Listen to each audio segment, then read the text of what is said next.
안녕하세요. 건가파 시인입니다. 서울문화재단 지원, 작고문인 스토리텔링. 오늘은 독립운동가이자 청포도, 절정, 광야 등의 시로 유명한 육사 이월록 시인을 만납니다. 내고장 7월은 청포도가 익어가는 시절, 이 마을 전설이 주저리 열리고 7월이면 떠오르는 시가 바로 육사 이월록의 청포도인데요. 이 시 구절로 7월이면 우리들 고향 어디나 청포도가 주저리 열리는 것으로 착각을 일으키게 됩니다. 청포도 이육사. 내고장 7월은 청포도가 익어가는 시절, 이 마을 전설이 주저리 열리고 먼데 하늘이 꿈꾸며 알알이 들어와 박혀 하늘 밑 푸른 바다가 가슴을 열고 흰 돛담배가 곱게 밀려서 오면 내가 바라는 손님은 고달픈 몸으로 청포를 입고 찾아온다고 했으니 내 그를 맞아 이 포도를 따 먹으면 두 손은 한뿍 적셔도 좋으련. 아이야, 우리 식탁엔 언쟁반에 하얀 모시수건을 마련해 두렴. 시 청포도가 우리 가슴을 선명한 이미지로 적시는 것은 청포도, 하늘, 푸른 바다 등 푸르고 맑은 색채 이미지 때문입니다. 파란색과 흰색이 싱그러운 대비를 이루고 있는데요. 하늘과 푸른 바다, 청포 등 파란색이 희망을 나타내는 이미지라면 흰 돛담배, 언쟁반, 모시수건 등 흰색은 순수함과 청결함, 차분함을 주면서 우리 민족의 원형적 정서를 자극합니다. 청포도시는 이렇게 순수하고 아름다우며 정감 어린 고향의 정경을 표현하고 있지만, 그러나 시에는 우리 민족의 비극성과 간절한 소망의식이 담겨 있습니다. 그러니 청포도시는 마냥 서정적이고 낭만적으로만 읽을 수 없는 시라고 하겠습니다. 이 시는 1939년 문장지 8월호에 발표되었는데요. 이때는 일제의 무단 정치가 극에 달했던 시기였습니다. 1931년 만주사변에 이어 1937년 중일전쟁을 일으킨 일제는 1941년 진주만 미국 함대를 공습하고 마침내 1943년에는 태평양 전쟁을 일으켰죠. 그러니까 1939년부터 유럽에서는 독일이, 아시아 태평양 지역에서는 일본이 주축이 되어 소위 제2차 세계대전을 일으켰던 때였습니다. 중일전쟁에 맞춰 일제는 전시체제령과 국가 총동원령을 내려 우리 식민지 조선을 전쟁기지로 재편하였고, 국민징용령으로 징용보국대, 군인, 전쟁 노무자, 위안부 등으로 조선인들을 강제 동원했습니다. 육사 이월록은 1939년 청포도시를 발표하기 전인 1925년 이미 형 이원기, 아우 이원유와 함께 항일 독립운동 단체인 의열단에 가입하는 등 투쟁적인 독립운동에 참여했습니다. 1932년 10월 본격적인 항일 무장투쟁을 결심한 이 육사는 중국에 있던 조선공관학교에서 특수훈련을 받고 1933년 9월 귀국을 해 비밀 활동을 펼쳤는데요. 이때부터 1927년 23살 때 수감되었던 대구 감옥의 수인번호 264, 264를 필명으로 신조선의 시 황혼을 발표하는 등 본격적인 시 창작에 몰두하게 됩니다. 1936년에는 북경에 있는 동안 알게 된 중국의 대문호 노신의 소설 고향을 번역을 해 조강 12월호에 발표했으며, 이듬해인 1937년에는 신석초, 윤공강, 김강균 등과 시동인지 자오선을 펴내기도 했습니다. 육사의 시 청포도가 일제의 무단 통치가 극에 달했던 암울한 시대에 발표한 시란 점에서 육사의 시 중에서 대표적인 부드러운 어조의 서정적인 시이지만, 우리는 이 시 청포도를 낭만적이고 서정적인 시로만 읽을 수 없는 것입니다. 그렇다면 시 청포도는 어떤 의미를 갖는 시일까요? 이 시가 갖는 특별한 의미의 첫 단초는 제목 청포도에서 우선 찾을 수 있습니다. 시의 제목이 일반적인 포도가 아닌 청포도인 것은 바로 푸른 색채의 청포도가 지닌 시적 화자의 꿈과 소망을 상징한다고 하겠습니다. 그러니까 이육사의 청포도시는 암울한 일제강점의 상황에서 조국 광복을 간절히 염원하는 민족의식을 담으시오, 일제에 대한 저항과 투쟁 의지를 내면화한 작품이라고 하겠습니다. 그렇다고 이 시를 항일시로만 국한해 읽을 필요는 없습니다. 정겨운 고향에 대한 그리움, 좋은 계절에 반가운 손님을 맞는 순수한 기다림이 너무도 강렬한 이미지의 시이기 때문입니다. 내가 바라는 손님은 고달픈 몸으로 청포를 입고 찾아온다고 했으니, 이 구절과 언쟁반에 하이한 모시수건을 마련한다는 구절에서 알 수 있듯이 시인의 시정시는 긍정적이고 미래지향적입니다. 막연한 기다림이 아니라 암울한 현실에서도 좌절하지 않고 반드시 그날이 도래할 것이라는 확신 속에서 광복의 평화로운 세계 성취라는 꿈과 소망을 노래하고 있는 것입니다. 시인의 이러한 항일과 광복 염원의 시정시는 시 절정으로 더욱 뜨겁게 이어지고 있습니다. 절정, 이육사. 매운 계절의 채찍에 갈겨 마침내 북방으로 휩쓸려 오다. 하늘도 그만 지쳐 끝난 고원, 서릿발 칼날진 그 위에 서다. 어디다 무릎을 꿇어야 하나, 한 발 제겨 디딜 곳조차 없다.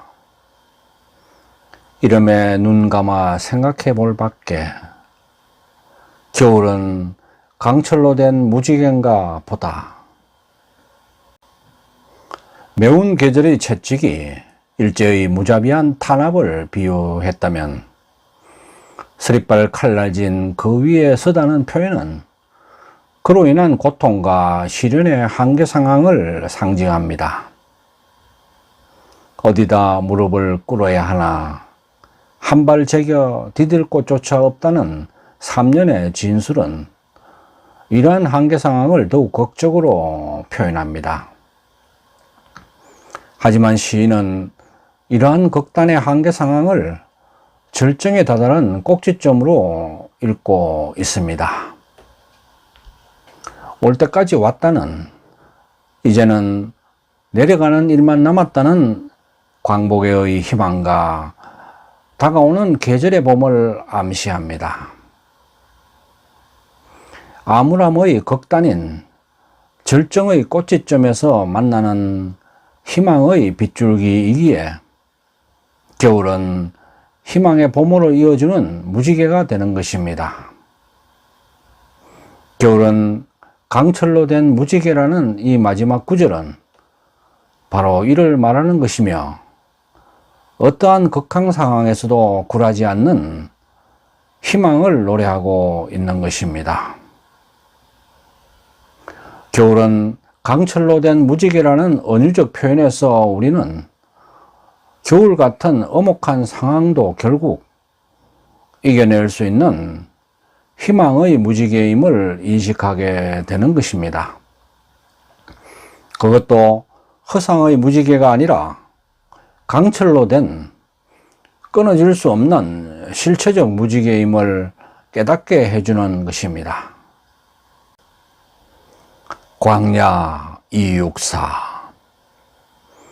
까마득한 날에 하늘이 처음 열리고 어디 닭 우는 소리 들렸으랴. 모든 산맥들이 바다를 연모해 휘날릴 때도 차마 이곳을 범하든 못하였으리라.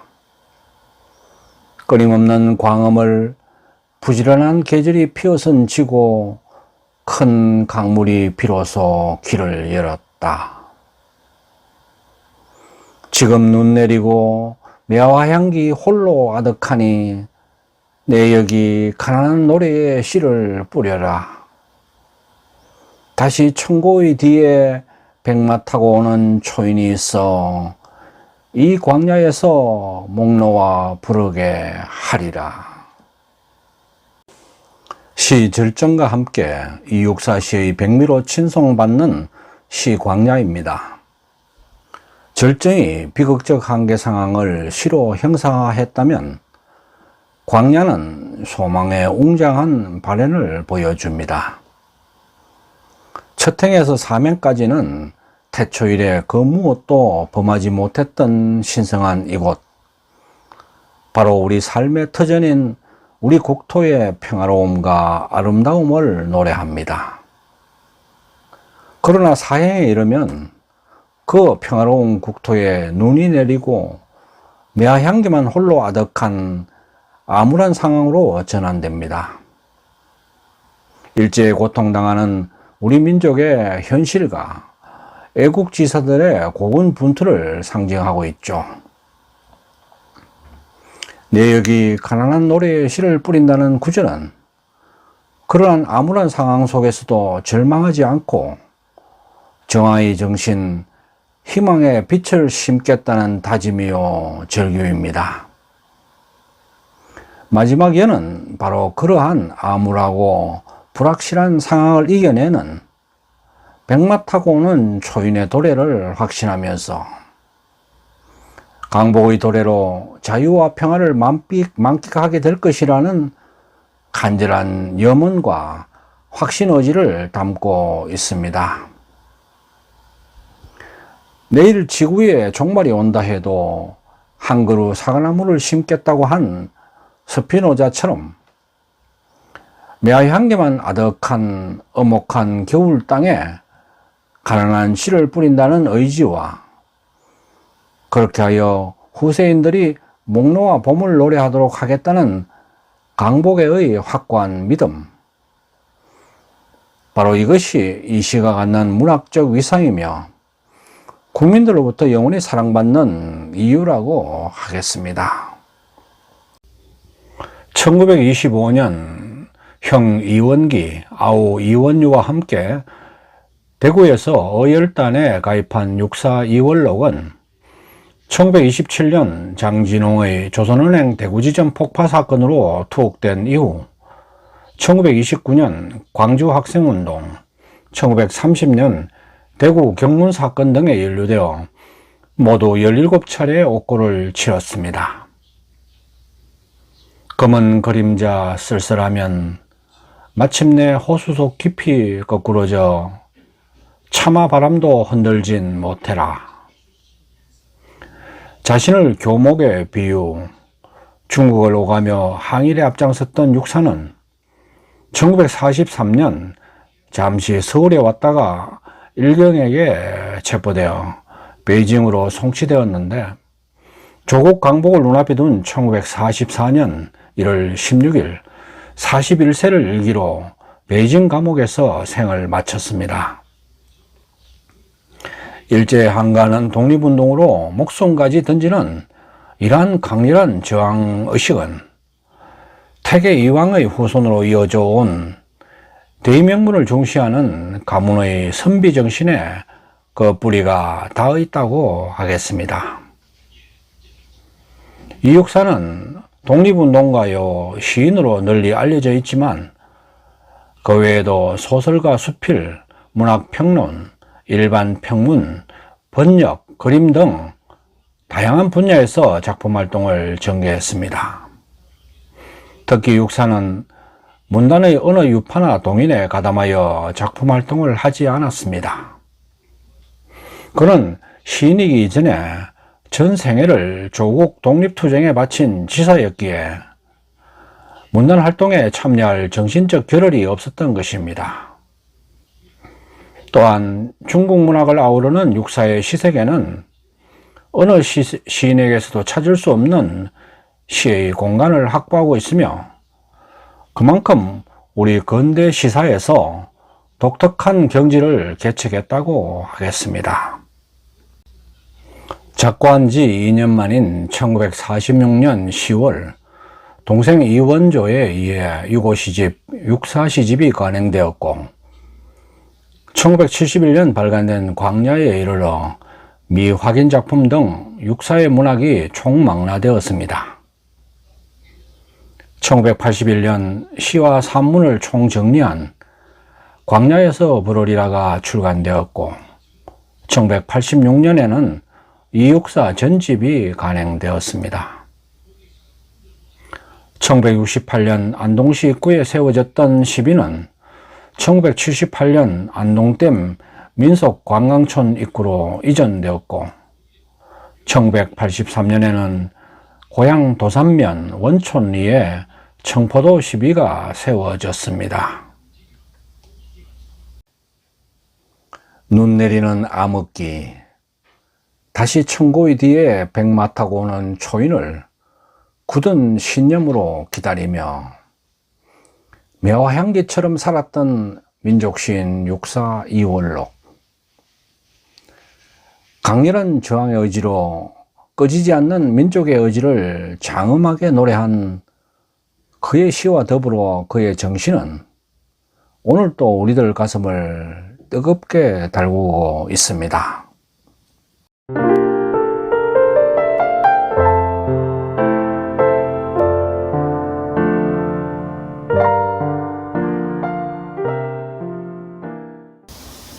아직까지 건강파TV를 구독하지 않으신 분은 지금 바로 붉은색 구독 버튼과 좋아요, 엄지척, 그리고 종 모양의 알람 설정을 해주시면 감사하겠습니다. 끝까지 시청해 주셔서 고맙습니다.